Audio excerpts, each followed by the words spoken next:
Mark.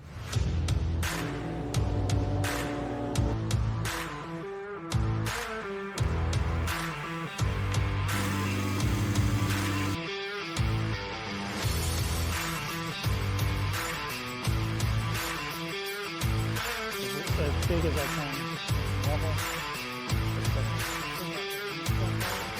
which is where the interior. Hey everyone, welcome back to the 18 Woodland Grove project. Today we're going to talk about the Schuco European tilt-turn windows and doors and all of the flashing details that go along with it. I've got some video here of the roof going on, and then we'll get into the window install. I lost the most important footage, which was the video of the exterior 2x4 wall capped off with a 2x6, and an interior 2x4 wall has the 2x4, and then there's a zip panel liner that goes all the way around. And I ripped down that 2x6 plate and that sub plate that comes all the way out over that 1.5 inches. And the first thing, put zip tape over that rip sill, cover up that whole thing, and then I'll roll that out.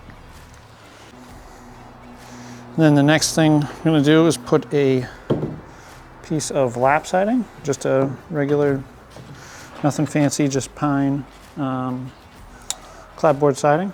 It's going to go in there, and then that's going to create a slope for the sill pan. So it creates a nice pitch for the sill pan that's going to get flashed up. I just used some little screws that came with the windows, just kind of reuse those just to fasten that down. You could just use nails, but I had these screws laying around, pulls it nice and tight. And then the next piece is going in is just a ripped down piece of extra trim I had, but it's just creating a back dam. So it's 3/4 by 1.5 inches. It's going to sit behind there, and then that's going to create the back dam here. So any water that got on the sill, it's pitched out anyway, so it's going to go out, down and out. But this is just a little added protection just in case that there was any water in there. It's going to hit this and then make sure it runs out. All right, so that's screwed on, and then I'm going to put a piece of 6-inch zip, and that's going to run out over a little bit and then roll down over the face and overlap onto that other piece. All right, so I got the 6-inch zip in. It's 4.5 inches back, and then rolls down over that other piece I put in. So that overlaps, leaves me space here. I put one more piece of 3-inch zip tape here. And then I did roll it, as you can see by all the little Z's. Get that flat, press right in there. I'll put this piece on. All right, get the other piece of zip tape on, overlaps that one. So now I got the pitch as well as a back dam for the sill. So when the window sits in here, it's going to drop right on here, but then any water that gets in here is going to hit this and run down and out. And then next we're going to do stretch tape, but it's pretty expensive, so I'm only going to do it in the corners where it really is worth the money. All right, stretch tape is all in, and that makes the corner. And then the beauty of this stuff, the magic, is that it stretches out and makes this pinpoint. So there's no origami fold. This all just kind of stretches out magically and makes that corner, inside corner. Same thing over there. And then that gets all rolled, pressed over, and it overlaps everything. All right, got those sides on. So that just creates the continuity between the sidewall, and then it rolls into the window. So when the window sits in here, there's a continuous control layer all the way around. So we have water vapor thermal, because this is insulated sheathing, and air. So that goes up, overlaps down, this all gets rolled. So this piece I just put on overlaps onto the stretch tape, and then that leaves us with the top.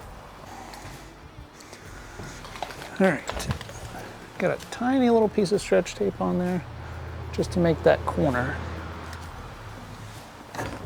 Same thing on the other side. All right, that makes up the sill,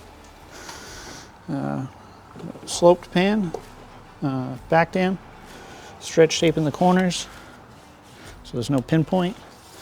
Rolls all the way up the sides, all the way around. The next step is to put in some shims for the window. Because this is sloped, we're going to use, it's the same material. It's just ripped down to the width of the window. And then that's going to sit in there. So that way, when that goes in, it's square again, which means it's level. So the sill, oops, the sill for the window is level, but the sub-sill is pitched. All right, so that's it laying in there. And there is a gap here. And the reason why this doesn't run all the way over and the window sits on this is because if any water came down here, you want it for a place to go. So pulling it away a little bit gives it some airspace. It'll dry out. Not that there should be any water in there, but just in case. So that's kind of where they sit. And then this is just a piece of tape laying over one. And then this is what it looks like when it's just, you know, pressed in and rolled out. So that way, that window sits on there and it sits nice and flat. Okay, got all these pressed in. And the tape isn't necessary. It's just there to hold it, but it makes sense to me to kind of use similar materials just to make everything kind of have continuity to it. So that's it. And then the window sits back a little bit, as you can see here. It's going to sit back 1.5 inches and then sits on top of this. It does overhang just a little bit because I didn't want that to stick out. So yeah, the window sits kind of, it's a in-betweeny, they call it, because it's not outside, it's not inside. The window kind of fits in the middle of the wall, sits here. And the only other thing to do is to worry about this tiny little crack. There's just, you know, where the seam is. So I'm gonna put some filler in there. I'm gonna use Zip liquid flash, and the purpose is just to seal it for air, because if air ever like pushed in here through, you know, there's a bunch of exterior trim and everything, but just in case air did get in there, hits this crack, it would have a cavity to run out. So seal that up with liquid flash. All right, the liquid flash sealed up in there, just for air seal, and that's it. There was a seam, obviously, in these window jambs because I was running out of scrap. So that tape is on there for the same thing, same reason as that. Just in case air had pressure back here, it would be able to hit that little crack and run in. That way, when the tape's going to go over the window and seal this right off, so that way we have a nice air seal. So there's nowhere for the air to come in. That was the window I was just working on. I'll go over here just because it's a little easier to see. There's no staging in the way. Kind of see it's all sealed up. You see all the continuity everywhere.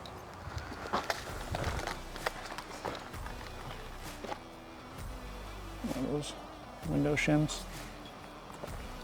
So everything sits nice and level. There's still plenty of pitch. All right, thanks for watching this video, and on the next video I'm going to go over the details on installing the windows.